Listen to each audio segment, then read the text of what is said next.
Welcome to the Positive Sports Podcast. I'll be your host this afternoon, Ed Montana. Alongside me today, the biggest and actually the only Brooklyn Nets fan I know, my brother Alex. Alex, how you doing? Well, I may be the only one, but I think by we're going to have, the bandwagon's going to fill up some. Eventually. Yeah, eventually. It'll fill up. As you can see by our attire today, we're going to talk a little basketball. We're going to do our 2019 NBA preview, and I tell you what, I'm more excited for this NBA season than I've been excited for a basketball season in a long time. I've never been a big fan of the regular season, but this year I am. I'm a big fan. I can't wait to see how it all turns out. We have some soap opera situations, and we have a lot of movement in players and teams and whatnot. It's going to be super interesting. And I know you are not a big fan of just things going status quo. Yes, definitely. Right? So you must be super excited for this season. Yeah, I mean, I think there's a lot. I said last season was going to be, the best season we've had in a while. And it wasn't. And it really wasn't. No, it wasn't at all. It was kind of disappointing. And I think this season, with obviously all the player movements and kind of the balance of the NBA now, it feels like it's more. It looks like it's more balanced, right? Well, it's more balanced within each conference, but I think the conferences are still out of balance. Like, I think the West is a lot better than the East. Yeah, you could say that. The East still feels like the little brother to the West. Well, yeah. The crazy thing, the funny thing is, we thought last season was going to be interesting because of LeBron going to LA, but it didn't really pan out. That team never really took off, and now it took off. And now some players aren't even there anymore. Yeah, now it's really taking off, and it's very interesting. Let's get right into it, man. Let's start breaking it down. Let's start in the Eastern Conference. The conference champions last year, the Toronto Raptors, they went on to win the NBA championship. Speaking of last season, even the finals were kind of a disappointment with the injuries to Durant and Klay Thompson. I feel like we got kind of shortchanged. So all of the excitement that we had built up for the season and for the playoffs and eventually the finals, it really kind of withered away. During the season, just wasn't that exciting. The playoffs were okay, and then the finals kind of a dud. Not to rain on Toronto's parade because, Kawhi Leonard had a fantastic playoff run. Definitely evened it out, I think, the matchups. Yeah. I think if Klay and Durant play, if they're 100% healthy, even 90% healthy, you got to think that they win, right? So are you going to put an asterisk by the Toronto championship? No, not at all. No. You're not an asterisk guy? No. Only in baseball. Nah, when you have probably the best two-way player in the league that we've seen in a while, Kawhi Leonard, he won them that championship. Yeah, he sure did. Especially when, and like we talked about last year, if the Raptors don't win a championship last year, the trade with the Spurs for Kawhi Leonard is a failure. They obviously made the trade to win the championship that year. So now we can say that the Raptors won the trade. Now they won the trade. They won the championship. They won the trade. Well, I don't know. I don't look at trades as winning or losing. Either it was a good trade or it wasn't, and obviously it was. It got him an NBA title. Right, but you make a trade to better the team and to give yourself a chance to win. So they made a good trade. They didn't necessarily win the trade. What if the Spurs with DeMar DeRozan win the next two championships? Then they win the trade. But do you think that's going to happen? I mean, you can't compare DeMar and Kawhi Leonard. Like DeMar DeRozan is not, that he's not even a two-way player.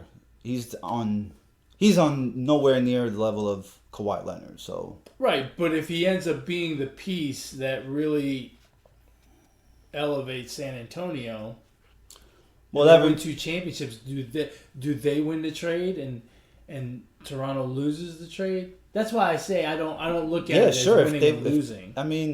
If they win 2, yeah. I mean, that scenario. That remains to be seen. But what we do know now is my problem is I would not call it winning the trade. I would say it was a good trade. It was a great trade for Toronto. I wouldn't call it winning because each team is on their own path. You know what I mean? Yeah. So let's get right into it. Let's talk about the East. I'm gonna go ahead and go out. I'm gonna make my first bold prediction here. Whoa! Timeout. Chris Webber-esque. No. Timeout. Straight to a bold prediction. Do I get timeouts in this preview? No.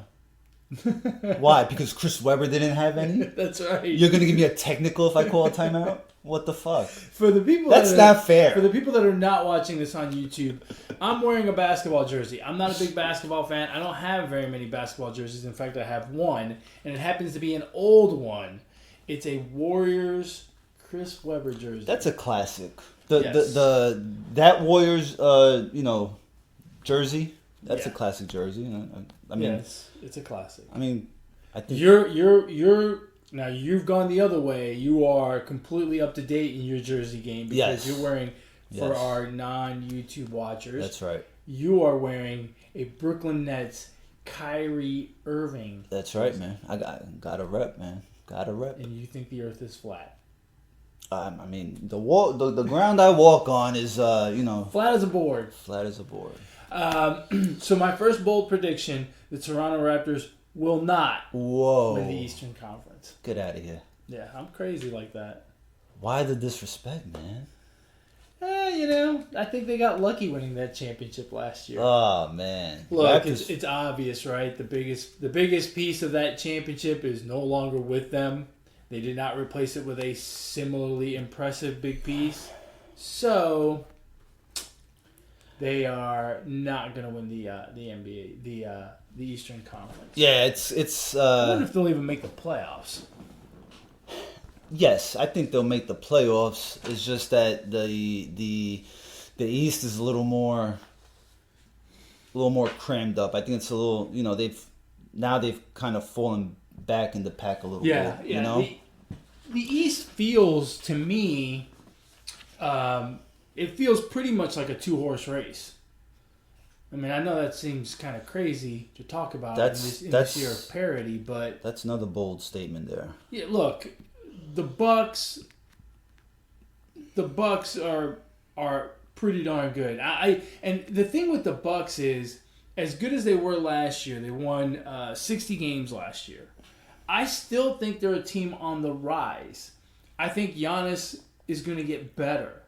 I think Bledsoe's really good. I think Middleton's really good. Those guys went through a playoff run, took a bit of a beating towards the end of that run when they got eliminated.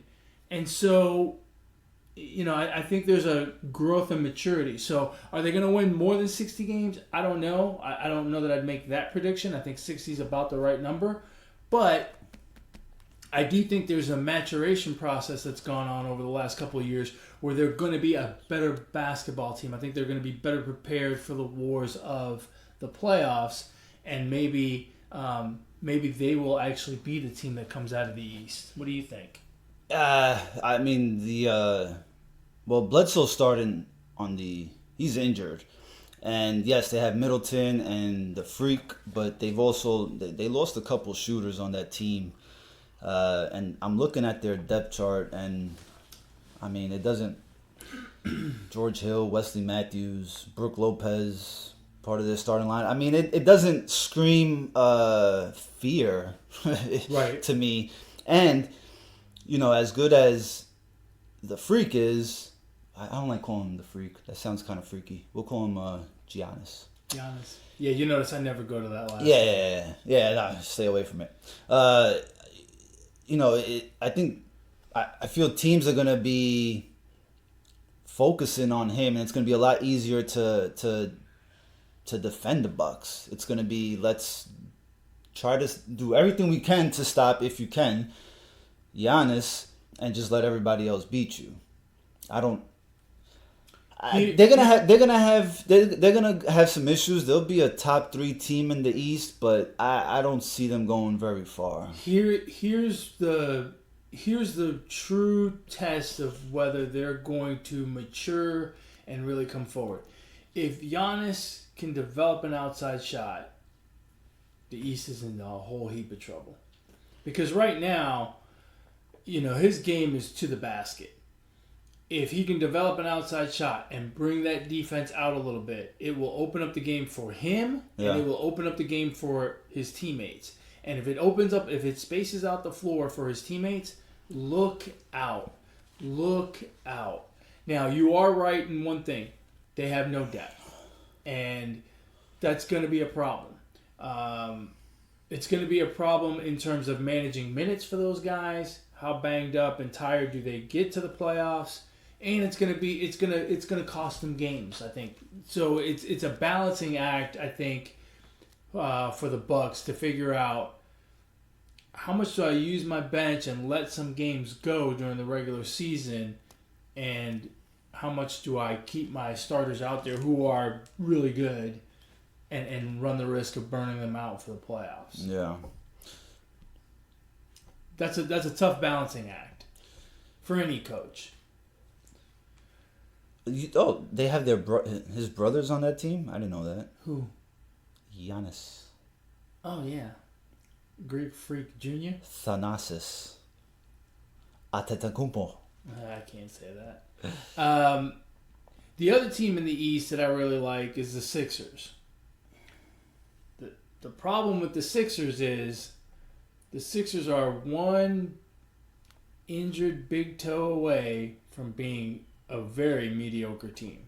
Yeah. If Joel Embiid can stay healthy, they're going to be a problem. They added Al Horford over the offseason, which I think is a great addition. They're going to give teams fits, but there's 2 problems for Philly. One is Embiid's got to stay healthy. Basically, there's only one problem. Embiid has to be on the floor, right? They're another team with bench issues, and they're another team that when Embiid's not on the floor, they are terrible. And I'm not talking about bench. I'm talking about the entire team is just terrible without him. He is so dynamic on the floor. He creates so many problems for other teams, and he's such a good ball player that when he's not on the floor, the Sixers are in a losing proposition.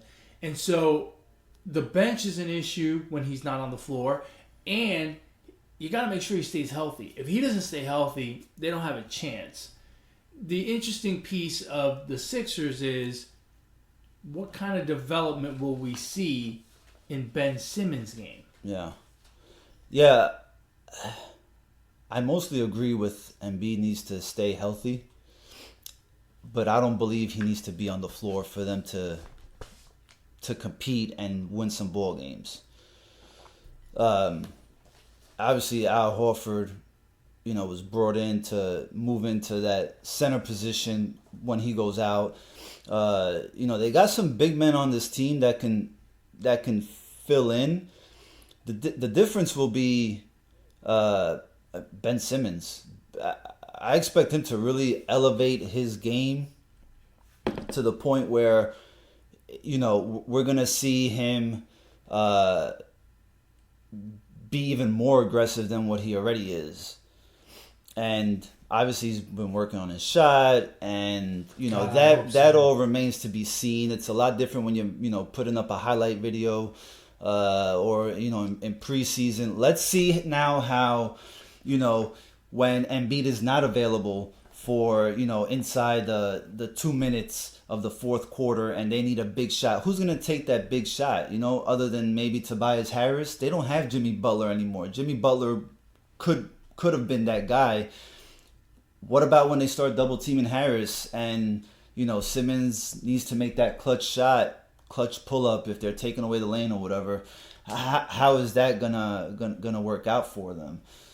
But I believe Ben Simmons is that good. I think Ben Simmons is, you know, he's a little bit away from being a LeBron James. Well, he's a jump shot away. I mean, that's his problem. Yeah. He can't shoot. Yeah, but I mean, he has no outside shot. Yeah. And when I say no outside shot, I mean literally no outside shot. And that's you know, how much does that eventually, is he going to be great because he's going to develop that outside shot? Yeah. How much is he going to develop it in one off season? I don't expect much, you know, and that's really the problem for the Sixers. If I was the Sixers and they, you know, their first 15, 20 games are like, you know, they're playing in close games, I would force feed him the ball. Like, go ahead and, win or lose, let right? me see what you can do in a tough spot, right? When you need 2 buckets or you know. That's a good point. And you know, no better way. Well, you know, but then you run the risk of shattering his confidence, and then he never comes back. You know, he never becomes a good shooter. Well, then, you know, then it's all mentally for him, and he's never going to get over that, and his career is going to be based off, you know, just hanging around in the basket, put back rebounds, and, you know, making flashy plays. And that's not going to win you. Yeah, I don't know. That's a tough situation. Look, there's still going to be a really good team, but those are the questions that it's funny that a team that is as talented as they are, and a team that I believe will be fighting for the top 2 or 3 spots, has so many big glaring questions. I mean, you just wonder what. What about if things go opposite in Philly? What if, you know, they lost Jimmy Butler, and I think Jimmy Butler was the guy to keep over Harris. I don't know that I agree. You know, that's the guy you want taking the last shot. We've seen him do it with the Timberwolves. We've seen him do it with the Bulls. You know, he brings that Philly attitude to the team. And Embiid, you know, they interviewed him, and he kind of let it be known that he misses Butler. Like he feels like they should have kept him.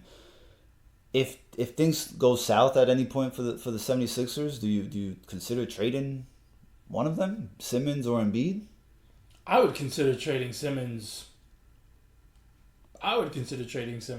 Yeah. You know, I think someone would be foolish enough to give you a king's ransom for him.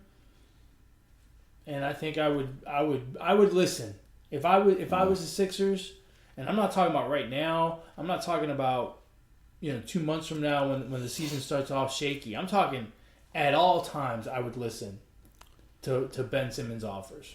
Yeah. Because eventually someone's going to offer you a ridiculous deal. Yeah. You know, I mean, that's just my opinion. And then the rest of the East. So those are your top 2 teams? Those are the top 2 teams. Those are the 2 teams I'm most interested in. I think that those 2 teams will be battling it out. I mean, there are other teams that I think can get in the mix. Yeah, I mean, but I still think that there's a drop off after those 2. See, I believe differently, because I don't think there is a clear cut in the East. I mean, there's not a clear cut in the NBA period, really. And in the East, it's just so balanced. Yeah. So who else do you think is a conversation piece in the East? I mean, the Nets are going to be up there. The Nets are an interesting situation. You have, who else in the East? Now, the Magic. The Magic finished really strong last year. I mean, Brooklyn will be Brooklyn. The Celtics will be up there. The Celtics still have a lot of talent on that team, despite losing Kyrie and Al Horford. Talent doesn't always win. No, it doesn't. As proved last year, but I think it's a good start. But this year, I think they'll play a little more together. and that could be because Kyrie's not there. But there's a lot of question marks on that team. Like Gordon Hayward, he could be a trade piece. Jaylen Brown turned down a 4-year, $80 million contract. He could be a trade piece. Jason Tatum, he could be a trade piece. So you have all these players that can move, that can be moved. I see them coming together this season and playing better. You know, and the addition of Kemba Walker, he doesn't have to, you know, he can kind of take over at times. You know, he did it in Charlotte. They didn't have any choice. He was their superstar. Right. But, you know, now Jason Tatum doesn't have to be that guy. He doesn't have to put up 20 shots a game, you know? Jaylen Brown doesn't feel like he has to come in and take over a game. He can just kind of sit back and play his role, whether it's starting or off the bench.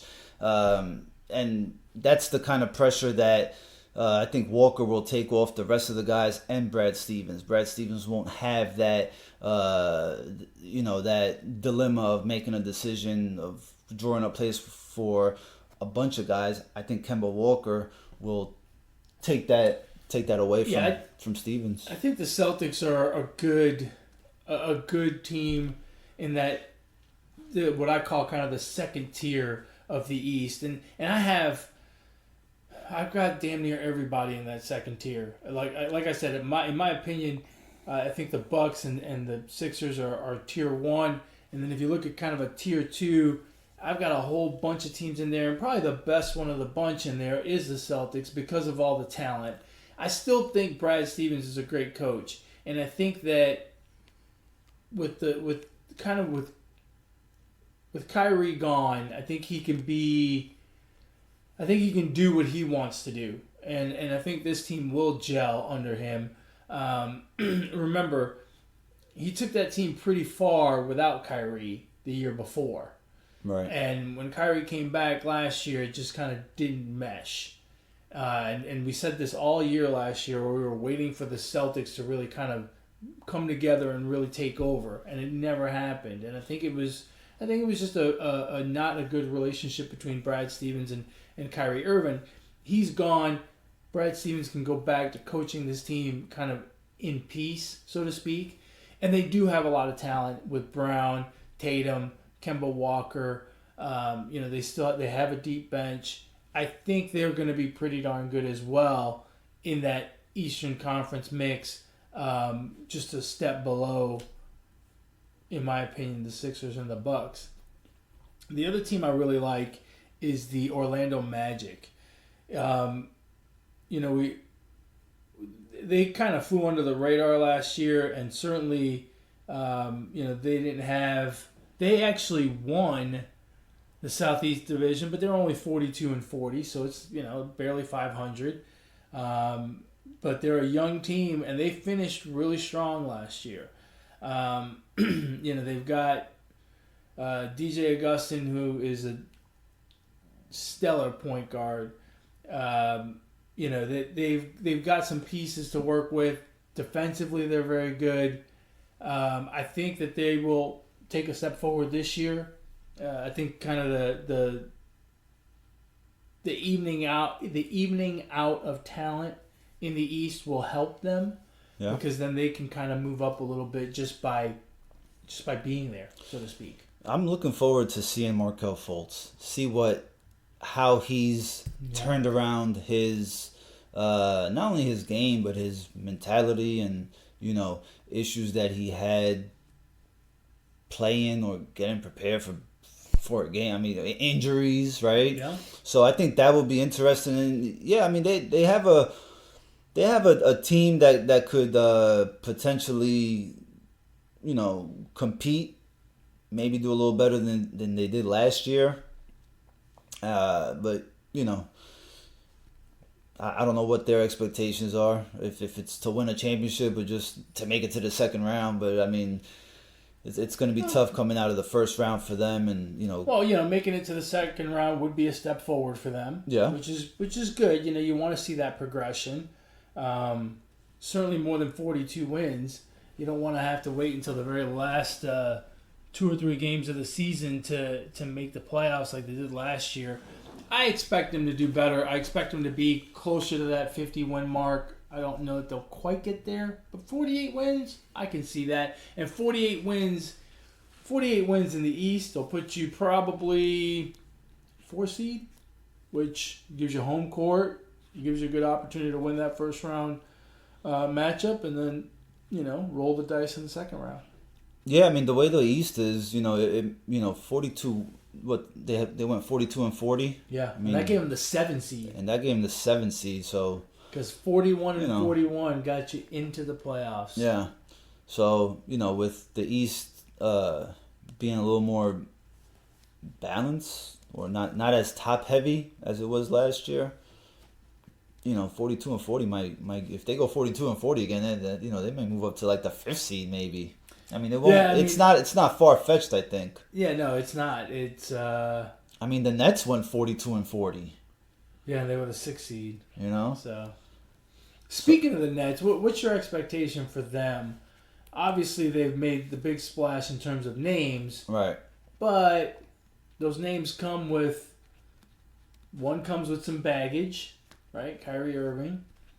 And the other comes with an injury, a serious injury, right, on a guy who's not that young, in Kevin Durant. So, what are your expectations for them this season? My expectation this season is to make the Eastern Conference Finals. That's my expectation as a fan.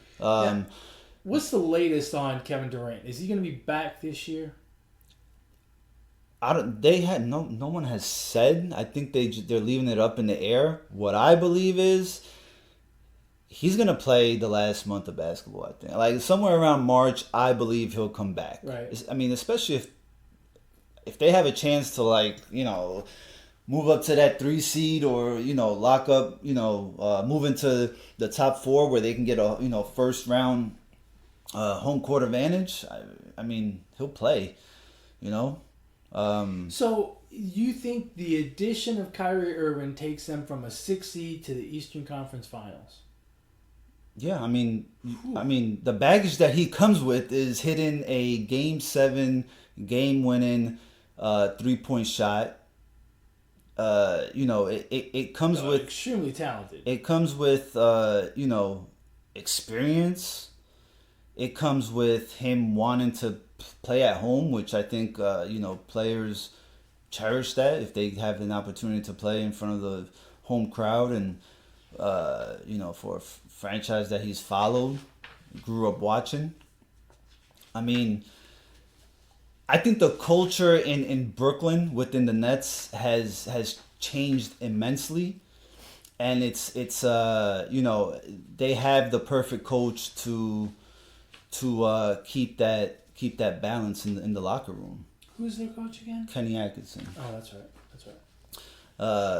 So, I mean, I could say the Sixers' expectations. I expect them to go to the Eastern Conference Finals. I can say the Bucks, the Raptors. I mean, the East to me is so wide open that I couldn't even.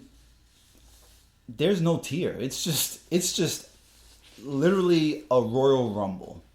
It's whoever's gonna be able to gel and stay healthy. I just don't see that the Bucks to me are not a clear cut.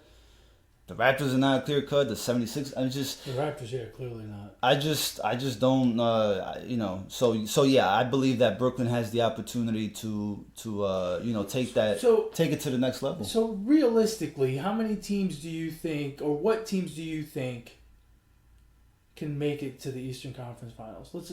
Just give me your list of teams. I think the Celtics can make it. I think the 76ers can make it. I think the Nets, the Bucks. You already said the Bucks. 4. Yeah, that's about 5 teams. What 5th team? Bucks, Sixers, Celtics, Nets. Is that 4? Bucks, Sixers, Celtics, Nets. Oh, okay. 4. Okay. That's it. All right. Because the way you were talking, it made it sound like you thought there would be like 8 teams that had a shot. Well, no. I mean, let's. I just wanted to clarify because I tend to agree with you. I think those 4 teams could make it. But like I said, I just wanted to clarify because when you first were talking about that, you made it sound like 8 teams could make it. which I was like, whoa. Yeah, no, the Magic, no, no. I mean, but it's. I don't think it's a bold prediction to say that either. Like if I were to say the Bucks are gonna make the Eastern Conference, that's. That's not bold. I mean, the net. I just don't feel like it's it's I far-fetched. think the Nets will be a very interesting show. Like, to me, the Nets this year are kind of like the Lakers last year. I think they are the soap opera that everyone will want to watch. Yes, wants. That's what everybody wants. And I just don't think they're going to get it. I don't think that's what... I hate saying the word think. I say the word think way too much. I feel that that's not how they're being built. These players chose to come to Brooklyn over the Knicks. I think that says a lot for the franchise of the Nets. Let's not forget the Nets traded away all of their assets for 3 old players: Jason Terry, Paul Pierce, Kevin Garnett, so that they can win right then and there. And what they've done from that point on is completely rebuild this franchise, from coaching to now everyone's saying Sean Marks is going to be the GM of the year, the executive of the year. I mean, players want to play here, and if they come here just wanting to get a paycheck, then they're here for the wrong reasons. And I don't think that they're there for that. They're there to to win a championship. It is incredible that they mortgaged everything for those 3 guys. Yeah. And what the turnaround that they've done in however long it's taken them, 4 years, 5 years, is incredible. It's incredible that they're at this point, because there are other franchises that do that kind of stuff, and you don't hear from them for 10 years. It takes them forever to work their way out of that. And the Nets have done an incredible job of working their way out of that hole. Karis LeVert and Durant are like really tight, and I think that's huge for LeVert. And learning from Kevin Durant, LeVert I feel can be very close to what D'Angelo Russell was to the Nets last year. He's got the type of build that could take over a game. Well, of course with Kyrie it's going to be maybe a little difficult to do, but see, that's where I worry. Yeah, everybody's worried about Kyrie and what he's going to how it's all going to translate on the court. They've got some young impressionable guys, that I guess everyone's worried about Kyrie. Oh yeah. Listen. The media is gonna love it with the Nets, and they're gonna poke at it. They're gonna want to see some fireworks, and I feel that the Nets, not Kyrie, the Nets are not gonna allow it. I hope not. We've talked about 5 or 6 teams. We got a couple more that gotta get in the mix. Who else is gonna be in the mix? I mean, I like the Pistons team, man. I like that Drummond and Blake Griffin will be, this will be their second season together. Yep. Don't overlook the addition of Derrick Rose. He's had a pretty good preseason, and he looks to be healthy. Like he's got a quick first step again. I'm not saying he's gonna be like MVP Rose from 2001 or 2008 or whatever, but he's looking all right. He's looking good, and if he can stay healthy, I think he's a big addition to that team. That is actually one of the teams that I was going to mention as kind of rounding out the playoff picture. Them, obviously the Miami Heat improve with the addition of Jimmy Butler. And I think Eric Spoelstra is a really good coach. The problem there is always, Jimmy Butler is a bit of a head case, and you got to wonder how that will work. But they don't have a bad team. Kid Tyler Hero, everyone's talking about him. He's gonna win Rookie of the Year, so and he's looked pretty good in preseason. They actually don't have a bad team. I think they'll be in the mix. Yeah, I think they'll be there they very well to the could. bitter end. And then you've got What about the Pacers? Pacers are like that wild card team. and They're tough. Oladipo's back, right? Yes. And healthy. Yeah, he should start the season, right? Yeah, look, they were in the thick of the playoff talk last year until Oladipo went down. He's actually, I'm guessing he's starting on he's still injured. Oh, he's still injured? Yeah. Okay, they're so. toast. Yeah, that can't be good, right? That can't be good. It's a decent team, but without him, I don't see how they make it. Oladipo has been cleared to do 5-on-5 half-court work with the team. Won't play on back-to-back days. This is 24 hours ago, so he's not going to be ready for the start. If you're cleared to do 5-on-5 half court work, isn't that pretty much cleared? Yeah, but it's half court. It's not full court.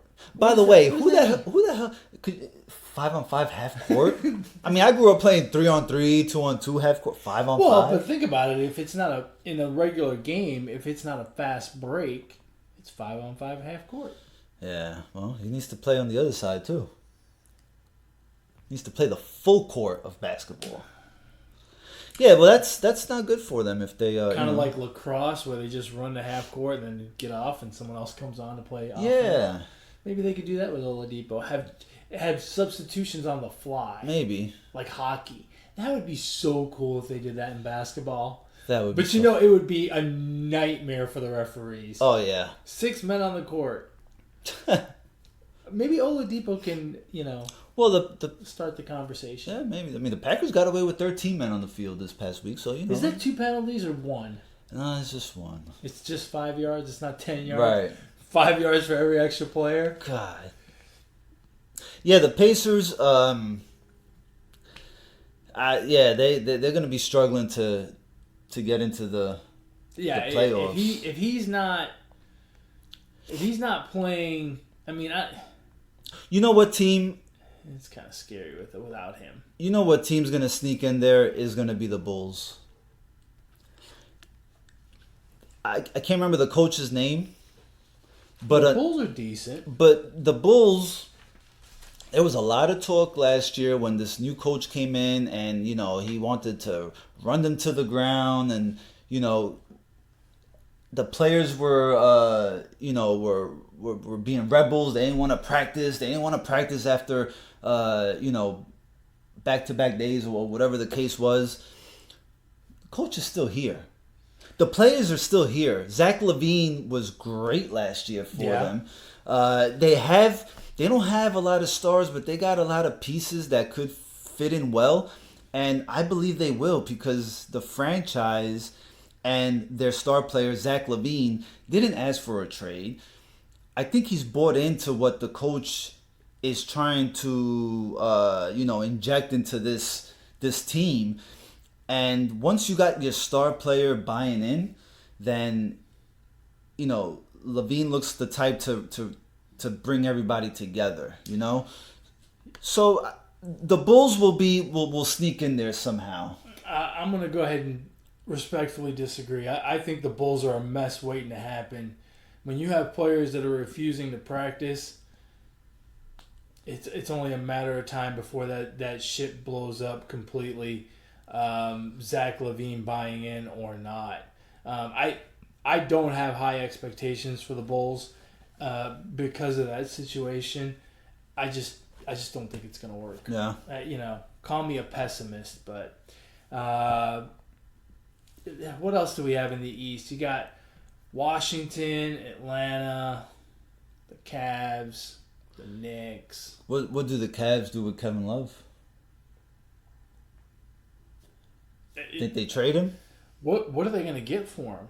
I mean, I don't think anyone's, unlike Ben Simmons, like we talked about earlier. I don't think anyone's beating down the door to get Kevin Love. But Kevin Love could be one of those players that he's now healthy. He had a full year to recover.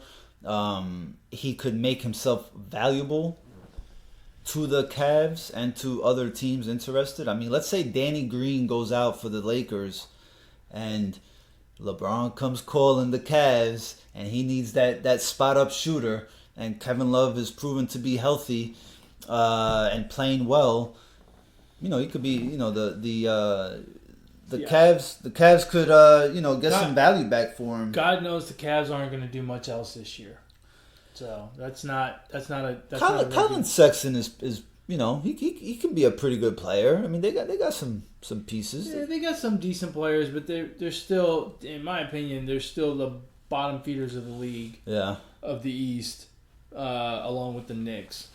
MVP of the Eastern Conference. Giannis. Yeah. Giannis or Embiid. I mean, I think those two will dominate the headlines in terms of filling up stat sheets and highlight Embiid reel. owns Giannis. It's incredible. You can't beat him. He goes for 40 every night or every time they play, but he just can't win. All right, let's move on over to the West.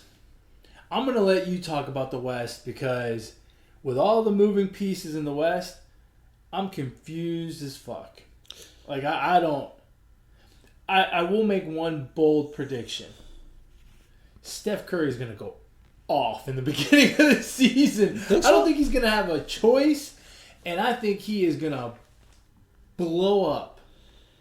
Yeah, I mean... Because I think over the past couple of years with Durant there and the evolution of Klay Thompson, I think he's kind of held back a little bit. I think he's kind of said, okay, I'm going to try to be more of a point guard and less of a scoring threat. Less of a, I'm gonna make sure everyone gets involved. And now I don't think he really has a choice. And I think he's gonna put up 40 a night. It's hard for me to agree with that because now you don't have the luxury of having Klay Thompson. You don't have the luxury of Kevin Durant. You have a newcomer in D'Angelo Russell who is good, I think, but still has to adjust.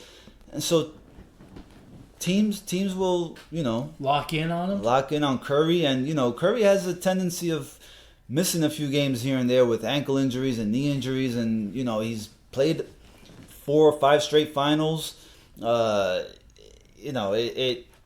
It's wear and tear. It's gonna be the Warriors are gonna have a long season. Long season, as in we're gonna find them struggling at times. Losing Kevin Durant and Klay Thompson is, you're losing, you're losing half of your stars right there. Yeah. I mean, that's huge, man. And the role players, they don't, they're just that. I will remind you of this. They won a championship when it was Curry, Thompson, and Draymond Green. Right. And that wasn't the best Klay Thompson. Which Right. is probably the Klay Thompson we're going to get when he comes back in the middle of the season. So I think the Warriors are going to be just fine. I think the Warriors are going to be pretty darn good. By the time we get to the playoffs, I think the Warriors are going to be a problem. I think teams will, if Klay Thompson, huh? Nothing. What? I was making the face for the people to see. Oh, okay. I think by the time we get to the final playoff run, if Klay Thompson is back and playing well, I think teams will be trying to jockey their way out of playing them in the first round. Wow. That's bold. Yeah. In the East, maybe. In the West this season, they won't have home field advantage if they make the playoffs. I think they're gonna make the playoffs, and I'm telling you, if Klay Thompson comes back and he plays like he's played in the past, if he doesn't show any ill effects from the knee injury, which obviously that's a big if, I think teams will be like, oh shit, we don't want to play them in the first round. I think they'll be 5, 6, 7, right around there. And I think those teams at 1, 2, 3, 4, they'll be like, maybe we should lose a game here and there so that we don't have to play the Warriors in the first round. Yeah. Because remember, those 3 guys won an NBA championship. So it can be done. And Kerr, in my opinion, is a genius. That's a vulnerable team this year, man. That's a vulnerable team. Absolutely. In the first half of the season, absolutely a vulnerable team. In the loaded Western Conference, it's gonna be tough. You got a lot of teams that have duos, man. Like the Clippers with Paul George and Kawhi. You got the Nuggets who are still good. The Nuggets had probably the quietest offseason. They feel that the team that they had last year could compete again this year, and I believe they can. Oh, absolutely. And they're going to grow up a little bit too, right? They will have learned from their experiences last year. As good as they were during the regular season, remember, they were taken to 7 games by a not great San Antonio team, and they ended up losing in 7 games to Portland.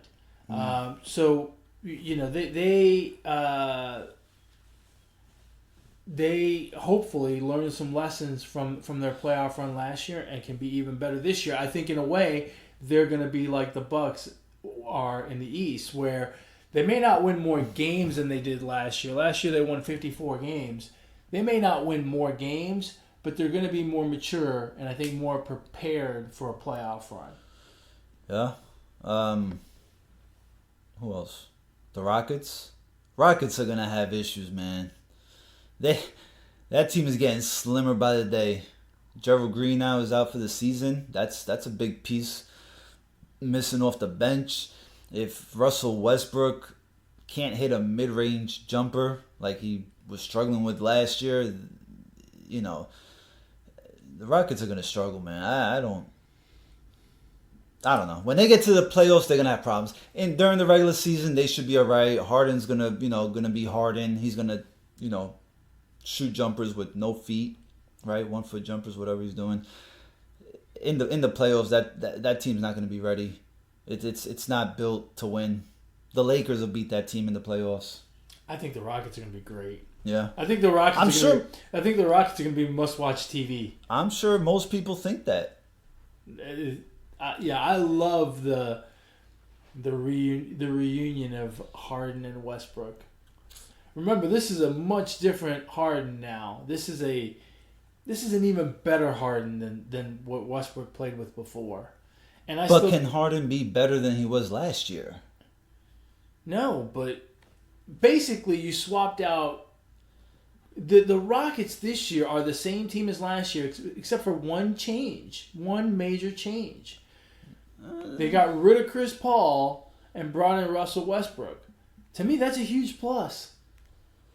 To me, Chris Paul was a defensive liability, was, getting up in years, injury prone at this point in his career. Russell Westbrook may not be much of an upgrade defensively, but offensively, I think they're going to be much more efficient, which is going to benefit everybody. Who's better, Durant or Harden? Durant or Harden? Yeah. Harden. Durant's injured. Well, yeah, obviously, but if you had to start a franchise with either one of them, Durant can't even lace him up right now. Russell Westbrook couldn't win with Durant. I don't know.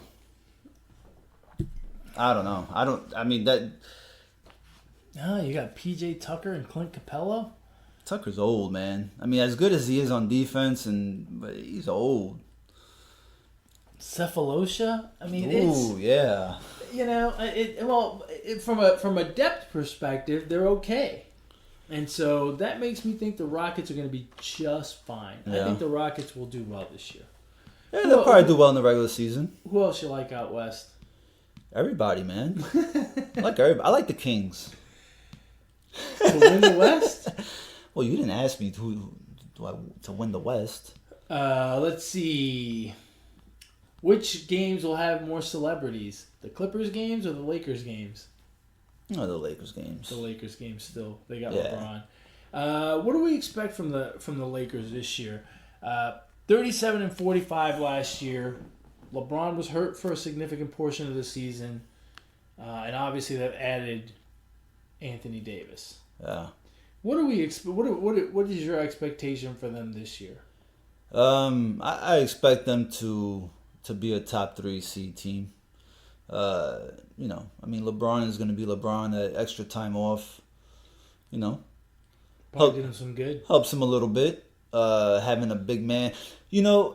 When I think of this team right now, I think of the Lakers when they three-peated. I think of Kobe Bryant and Shaq. Like, that's how dominant Anthony Davis can be. He can run the floor. And then you have LeBron James, who can play every damn position. You know, they can be that type of team if they can get everybody else to, you know, chip in. Dwight Howard's going to be like comeback player of the year. He's going to have a better year. Dwight Howard's not going to make it through half the season. Dwight Howard is going to surprise the shoes off of you this year. Guarantee it. Guarantee it. Comeback player of the year. Nominee. I'm willing to bet that he doesn't make it through the whole season. You don't think so? No, I think they will ship him off at some point. Okay, hold on. How many Antetokounmpos are there? The Lakers have one too. Is he a relative? Does Giannis have like 10 siblings or what? I guess so. Look, and let's not overlook the addition of Danny Green. I think that's a big addition for them. That's going to help the team out a lot. My concern with them is the bench, because you've got Rajon Rondo, who is a bench player but doesn't think he's a bench player. You've got Dwight Howard to spell JaVale McGee, you know, and possibly Anthony Davis as well. You know, he's probably going to back up both of those guys. Davis and McGee will kind of flip flop every now and then. I'm sure it's kind of dicey when LeBron's not on the floor or Davis is not on the floor. It'll be very interesting to see how the rotation works with Philly. With the Lakers. The rotation of players is going to be interesting. But I agree with you. I think they're a top 3 team in the West. That's a hell of a dynamic duo with LeBron and Davis. If LeBron is healthy, if LeBron has not started his, retirement slide, which I don't think he has. I think last year was an anomaly. I think he's going to be healthy this year. I think not playing the playoffs probably helps him a little bit. So I expect him to be a superstar again. That's a hell of a dynamic duo to have. But wherever LeBron goes, look who their coach is. Frank Vogel. Jason Kidd is the assistant. That could be a problem. That could be an issue. There's always a potential for that, And look, man, I trash LeBron James a lot. On the court, he is great. But as far as being a leader, I don't think he's that great. China would agree. I don't... He if things start to go bad, these other players, other than Anthony Davis and Gerald Green, everybody else needs to... Danny Green. Everybody else needs to pack their luggage and prepare to move their stuff because they will be on the trading block.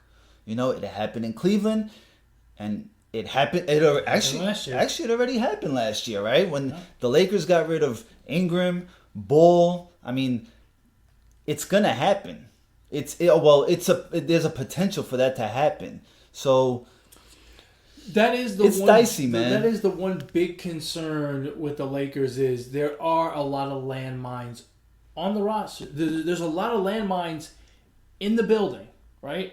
Rajon Rondo's a landmine. Dwight Howard's a landmine. The Vogel, Jason Kidd thing is a landmine. LeBron himself is a bit of a landmine sometimes, I think, as you were saying, where everyone kind of becomes exposed and unsettled. But don't you see the trend? Like, in Cleveland, everybody was a landmine except for him and Kyrie. And Kyrie wanted out from playing with the best player in the world. Well, I don't... You know what I mean? Yeah, but it's a little bit different. This one you've got... Like, I don't... Maybe it's just recency bias, but I don't recall there being the number of head cases in Cleveland. Dude, J.R. Smith, Iman Shumpert, I mean, that's head cases right there. Shumpert wasn't that bad. Well, I mean, J.R. Smith... he still was. J.R. Smith wasn't that bad. He just didn't know how many how much time was left or Yeah, who was winning. we all see how that turned out. I mean, yeah, it's there's a trend here with LeBron, and and you can go as far as looking at the coaching. What coach has he had? Any Hall of Fame coach? Tyronn Lue's the only one that lasted a while. Well, and Yeah, Spoelstra. he's not a Hall of Fame, right? Right. Spoelstra, if you stop and think about it, Spoelstra was there before LeBron. Right. He survived LeBron. Right. And he's still there. Right. You know why? He's a damn good coach. That slick-haired mafia, Pat Riley.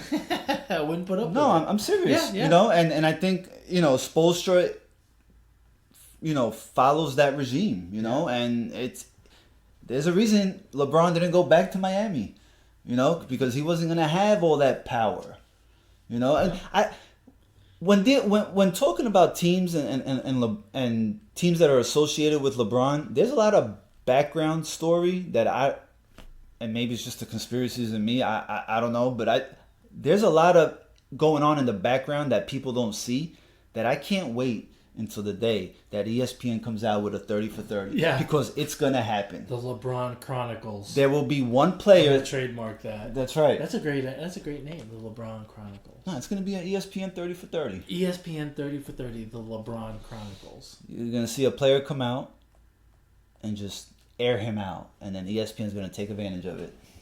Yeah, it'll be interesting to hear after he retires all the drama. So staying at the Staples Center, what do you make of the Clippers? I mean, they made a pretty big splash this offseason, I'd say. I love the Clippers, man. I love the Keep Clippers. in mind, Paul George is going to be out for a little bit. Don't care. Don't care. Don't care. Look, Paul George is, first of all, let's start at the top. Kawhi Leonard proved what kind of player he is. He threw a decent Toronto team on his back and ran them through the playoffs to an NBA title. Now, would he have done that if Durant and Thompson were healthy? Maybe not. But Durant and Thompson don't play together anymore with the Warriors, so he didn't have to worry about that. Not only did he not have to answer the question last year, he won't have to answer it this year or any year thereafter. He is as real as it gets. He is as good as it gets. 2, Paul George. Paul George is a fantastic basketball player, but Paul George is not a 1. He's just not. He's Scottie Pippen. He's Scottie Pippen. So is Kawhi Jordan? And there's nothing wrong with that. There's nothing wrong with that. He plays, when he plays with a 1, he plays as good as a 1, but he can't be a 1. Has he ever played with the 1? Westbrook? Westbrook, right? But he had to be the 1 at times, and it didn't work. So I think pairing him up with Kawhi is fantastic. I think it's absolutely great. I have extremely high hopes for the Clippers. I think they're going to be really good. And look, don't overlook Patrick Beverley at the point. I think that's a solid point guard that will let those two guys operate on the wings doing what they do. I like them. I like them a lot. Is Doc Rivers still the coach there? Oh, yeah. And they've got Doc Rivers, who I think is a fantastic coach. Probably, in my opinion, probably top 5 coach in the league. Easily top 5. I don't think I can name 5 guys better than Doc Rivers. Last season, I said I would love to see Kawhi Leonard and Doc Rivers together. Well, now get it. I that's the perfect marriage. Well, he had Pop. That's probably more perfect. But it's great. Clippers are going to be good, Let's see. The thing with basketball this year and the West is you have a lot of new duos. Right. That's why I feel that the East is so up in the air as well as the West, because there's no clear cut for me. there's just not. It just remains to be seen how they gel, how they figure it out. How they figure it out. And the part that's interesting, not just how they figure it out offensively, because I think offensively it's easy to figure it out because you know what your strengths are, you know where you like to play, you move. It's defensively that really becomes a problem. How do you, like for the Clippers, how are you going to stop the duo of LeBron and Anthony Davis? Well, Kawhi's a great defender, but he can only defend one. dude, they got Paul George and Kawhi are probably the top two-way players they're two-way players. Right, but you can't put Paul George on Anthony Davis. That's not going to work. Right, so there's got to be a rotation, a help. How are we going to deal with pick and rolls and things like that? It is from a defensive perspective. I think it becomes even more interesting on how, just to further your point of how these duos are going to gel. How are these newly configured teams? How are they going to handle it? Yeah. Dealing with the other duos that are new to them. It should be pretty interesting. Yeah, I agree, man. Who's got a better record, Clippers or Lakers? Jack Nicholson or Billy Crystal. Billy Crystal. I think the Clippers will have a better record. Yeah. Not by much, because I think it's going to be a close race at the top. Yeah. But I'm leaning towards the Clippers at this point. Towards the Clippers. Yeah. Who else do you like out west? Well, I mean, Denver will be up there. Denver will be up there. I mean, that's pretty much about it. I mean, they didn't do much, man.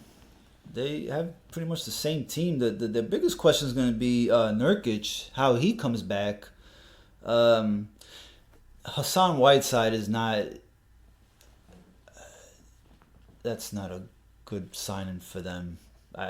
They could have gone somewhere else for center. I hope.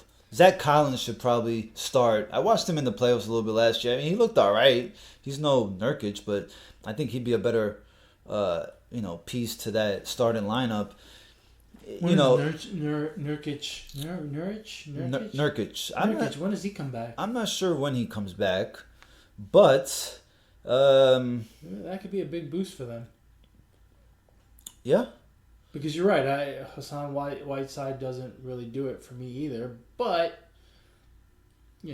And, how many times are we going to see McCollum and Lillard, come up short in the playoffs? It just hasn't worked. And that just looks like a marriage forever.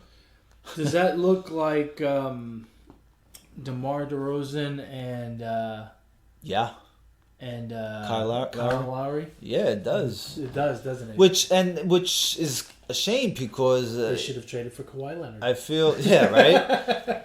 I mean, McCollum's good. McCollum's a good ball player, and Lillard is too. They both are. Lillard to me just sometimes doesn't come through when he's needed, but he's very good. They're both very good, but they just can't find a way to get over that hump, you know. And with a even more loaded West this season, they're gonna see, it's gonna be a little harder for them. Do you think they make the playoffs this year? Yeah, they make the playoffs. Yeah.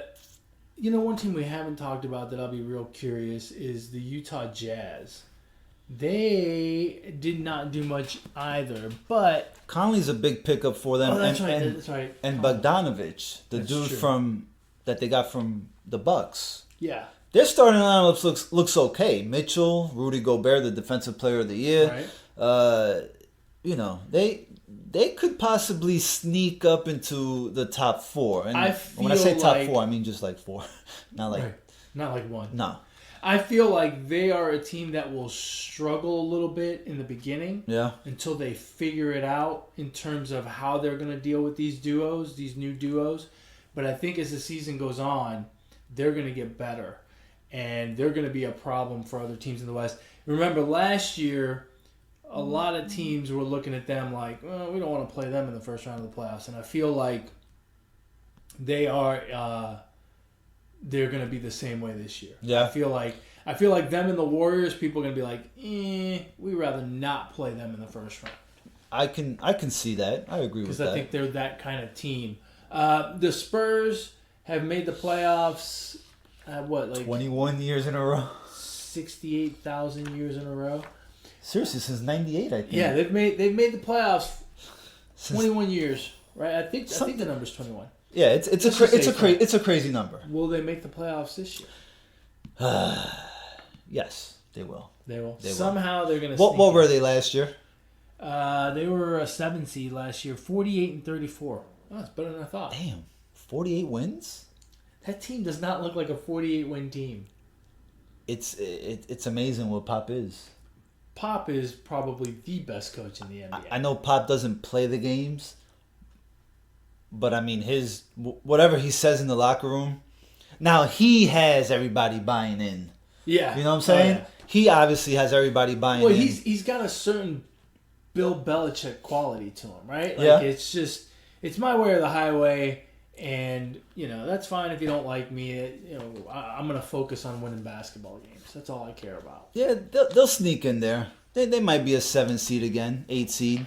Well, but if you do that, I mean, right now by our conversation here, it sounds like you have 10 teams in the playoffs. Yeah, everybody makes the playoffs, man. Just let everybody make the playoffs. Why don't a we big, just say a big what? 32 bracket. well, there's only 30 teams in the NBA. Oh, Maybe there's you only can add 30? 2 more teams. Oh, okay. Maybe pick up a couple college teams. Yeah, the top Kentucky 2. Yeah, the and- top 2, right? That would be great. That would be awesome. You take the 2 teams Finalists. in the NCAA finals, Uh-huh. right? They play that game the beginning of April. Right. So, and one of them wins the national championship. And then you let them go off and practice or whatever until the NBA playoffs start, and they automatically become your 16 seed in the East and the 16 seed in the West. There you go. Just make one big old bracket. And they get to play 4 games against. After playing 6, Huh? and after playing 6 in the NCAA. Yeah, but they'll have a lot of time off. Right. But obviously, they would only last 4 games against a professional Yeah. 1 seed from each conference. Who else in the West? The Thunder? Well, the Thunder will suffer. Yeah, think Right. so? Yeah, I mean, yeah. Look at me. Can you even pronounce any of the names in the starting lineup other than Chris Paul and Steve Adams? The 2 guys with 2 first names, Yeah. right? I mean, the other guys you don't even know. And Chris Paul, God bless him, great guy and all, but he's very clearly on the other side of. Yeah, the Thunder won't have enough to really make the play. The players they got can, they got potential, man. They're more looking towards the future with all those draft picks that the Clippers gave up for Paul absolutely. George. Yeah. The Pelicans. What about the Pelicans? That's Pelicans a young team looking It's a to young run. team. It'll be very interesting. It's not. They're not bad. But that's another team, right? That you don't know how they're gonna play. Look at their starting lineup: Lonzo Ball from the Lakers, Drew Holiday has been there since last year, JJ Redick from the 76ers, Brandon Ingram, Derek Favors. Even their bench is players that weren't there. Yeah, that's going to be interesting. And what's really interesting with the Pelicans is they have such a young team, but their head coach is, I feel, old school. Right. So Very much. how is that going to, are you going to have the youngsters' attention, or are you just going to, I don't know. It's What do you expect from Zion Williamson? well, he's hurt. Yeah, So but he'll play come start of the season, right? yeah, he'll get hurt again. He won't win Rookie of the Year. That's for sure. But we will see all of his dunks. Every Yeah? last one of them. Oh, I'm sure we will. I feel bad for the kid. He's gonna have injury issues, and on top of that, the hype of being Zion, being what we saw in high school, being what we saw in college. Yeah. So He's got a lot of pressure on him, and I don't. you don't think he'll be able to live up to that? Not the first season. No? I think he's going to struggle the first season. Yeah. Yeah. No different than the guy from Phoenix, right? Last year. DeAndre DeAndre whatever. Ayton. Yeah, I mean, Phoenix is a freaking mess too, man. That team, I don't know what they're doing. But they've got Ricky Rubio. Oh yeah. Yeah, that's not a good team either. You know what's kind of sad is these bottom feeders that just never seem to get out. No. Right? Like Atlanta and the Knicks have been bottom feeders for a while, and they can't seem to get out. Phoenix is another one. Been a bottom feeder for a long time. Memphis is another one. And we may see this for the next couple of years because there's no intriguing free agents coming out. True. You know, I don't know if the salary cap's going to get raised. If it is, I don't think it matters because, you know, Phoenix, Mavericks could be another interesting team in the West. The Mavs would be interesting. And they could possibly sneak in if, like Joel Embiid, Kristaps Porzingis stays healthy. Yeah, I mean between Doncic and Porzingis, they've got a nice little duo. Shit, I kind of like their bench more than their starting lineup. I mean, Brunson can be all right. Tim Hardaway Jr. can, you know, They got can Seth fill Curry. in. You know, they could be a team to. They'll be fighting for that last spot. Yeah.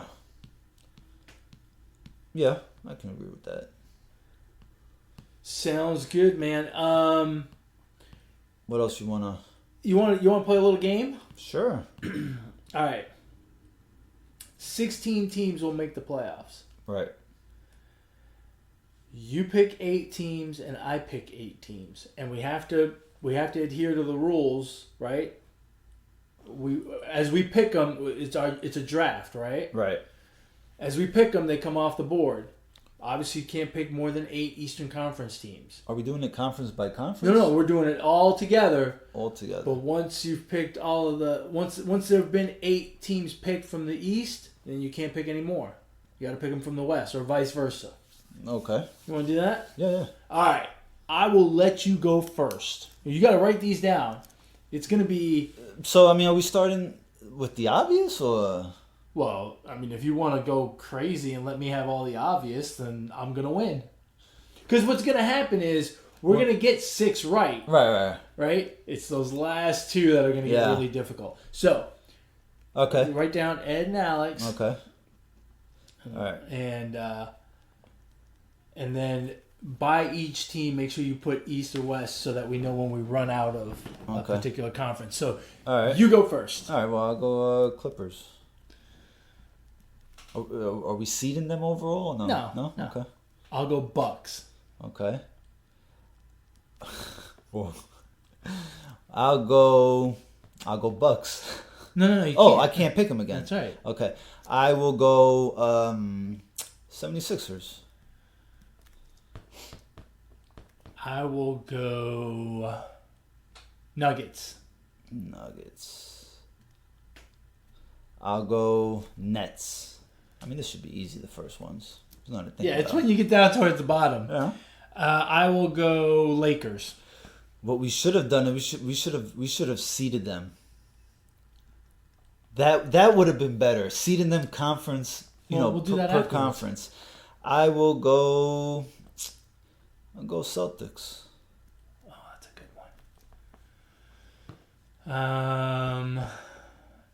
I will go Rockets. It's starting to get hard now. Nah. You think so? Okay. Yeah. I'll go Blazers.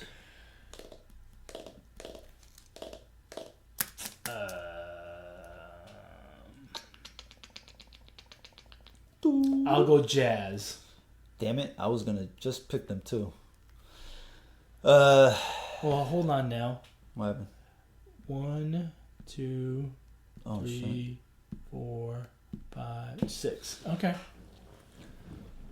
Okay, so we're almost there, right? In the West. Yeah. All right. No, this is confusing. I think we should have done conference. All right. I'm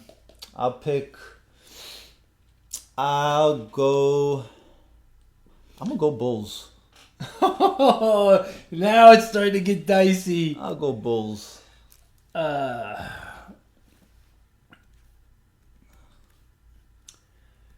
Whew. All right, we got 6 in the West. So we got 2 more left in the West and 3 more in the East. Wow, in the West.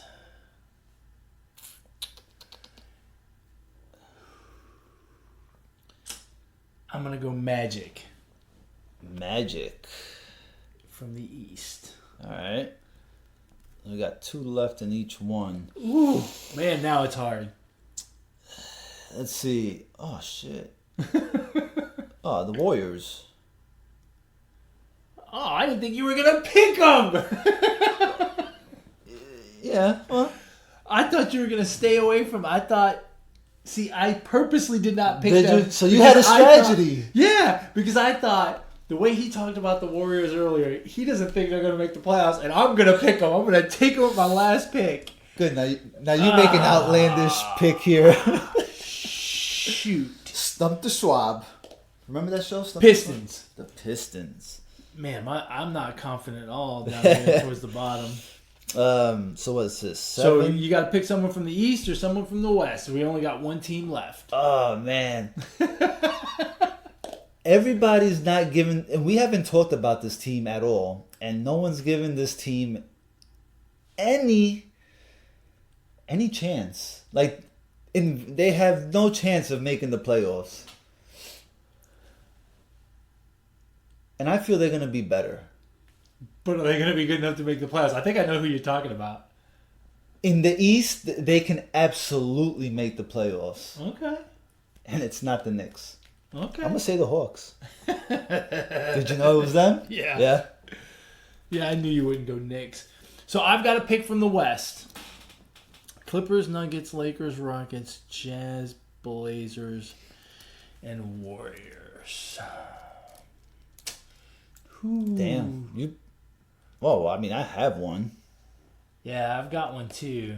I'm torn between the Spurs and the Kings. Really? I think the In the Kings. West. I think the Kings can be all right. Yeah, no, I do too. But are they? Are they better than the Spurs? Yeah. The streak stays alive. The streak stays Spurs. alive. Went with the safe pick. Yeah. I don't blame you. I would have too. That's going to be interesting. I'll tell you which one you got wrong. Which one The you Bulls. got. You got 2 wrong that are not going to make the playoffs, and that's the Bulls and the Hawks. I am very worried about How the do you Pistons. know I got him wrong? Because You can't say now. you want to make a little wager that No. both of them. If one of them makes it, One of you them- win. Bulls have a well. If one of them makes it, you win. I No, say I'm not neither one betting. makes it. That's I'm what I not thought. betting. So you must not be that confident. I'm really worried about the Pistons and the Spurs. Yeah. Those 2 are the toughest ones for sure. Yeah. I mean, it's. You want to go ahead and predict your NBA Finals? Oh man. I feel like I've been getting them all half right. I got the Red Sox last year in the World Series half right. I got the Warriors last season half right. Need the Astros to win tonight To get half right. to get half right. I have the Astros winning the World Series, don't I? I do too. Okay. So they're going to win. I mean, Well, they don't have to win tonight. They can win tomorrow night. fuck. I don't know if I can pick, man. I don't know if I can pick. Well, you got to. I don't have to. Yes, you do. I can't go on the record. I don't know. You have yours ready? Yep. Okay, we'll go. Shoot for it. No, I'm going to let you go first. I don't know. Because if who you to pick. take it, then I got to adjust. Because I have some. But I you already some have options. it. I don't have. I have some options. I don't have any options. I have options. I don't know. I don't know who to pick. I don't know. It's easy, Alex. You pick one team from the East and one team from the West. Or do this. Pick 2 teams from the West so that you can increase your chances of being half right. Well, we got 8 and 8. I could just say 8 teams from each one. Out of the West, you know, I don't know. I really don't know. I'm gonna say Clippers, and I'm gonna say the Clippers and the Celtics. Oh, that's good. I like that one. Do you? Yeah, I do. I have no confidence in it. I'm torn between the Clippers and the Rockets. But I think the Sixers are going to come out of the East. Okay. So let's say Sixers and Rockets. And maybe we can get Jay to come down here for a game. Wow. That'd be pretty cool. That'd be a fun series. I'm trying to get tickets for the Nets and the Rockets right now, and I'm willing to pay. I'm willing to, The tickets are the Rockets are an expensive ticket. Yes, they are. Yeah. And man, I'm like, okay, well, they don't play until the 28th of December, so I'm like, well, I'm gonna wait a little bit. But shit. As soon as the Rockets start losing, I'm gonna cave in. Eventually, I'm gonna cave in. But you're gonna pay what, $1.50? Not where I want to. Not where I don't want to sit up there. I mean, if I'm gonna I'm not gonna sit up there. I'm gonna sit, close. I want to. That's gonna set you back what, 3? Yeah, 4 almost. Yeah, I was gonna say probably 4. Yeah. Whew. I mean, I want to smell the sweat off of Kyrie. I want to ask him, hey, what made you think the Earth is flat? Let me ask you a question. If the Astros make it to the World Series, would you buy a ticket just to say you went to the World Series? Astros and Nationals. Not exactly. No, not at all. No, I have no interest in... Just to say you went to the World Series. No.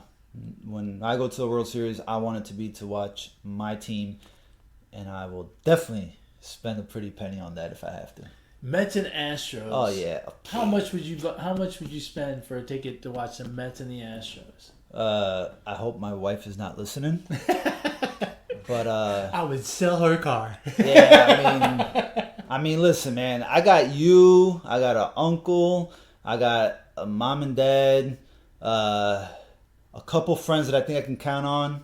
If I get you guys to let me borrow $500 each, I mean, there you go. I can make a couple of games. Yeah, $2,500. I mean, sure, a kid can't go with me, but no, I think if the Astros go to the World Series, I think I'm gonna go. Really? Yeah, just to say I went to the World Series because I don't know when I'm gonna get the chance. No, yeah, it's happening right here in my city. I don't have to travel.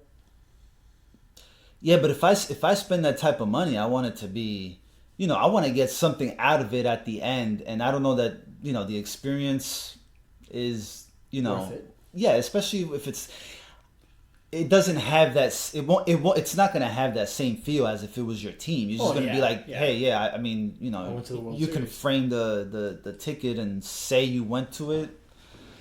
I think it would carry more if you were able to see your own team. Yeah, absolutely. Yeah.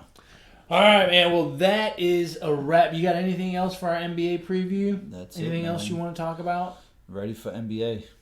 Ready? This is going to be the most interesting season we've had in quite a long time.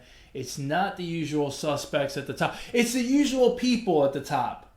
Right. But in different jerseys. Yeah. Right? Yeah. It'll be the superstars will be the superstars. LeBron, Kawhi, Giannis. Yes.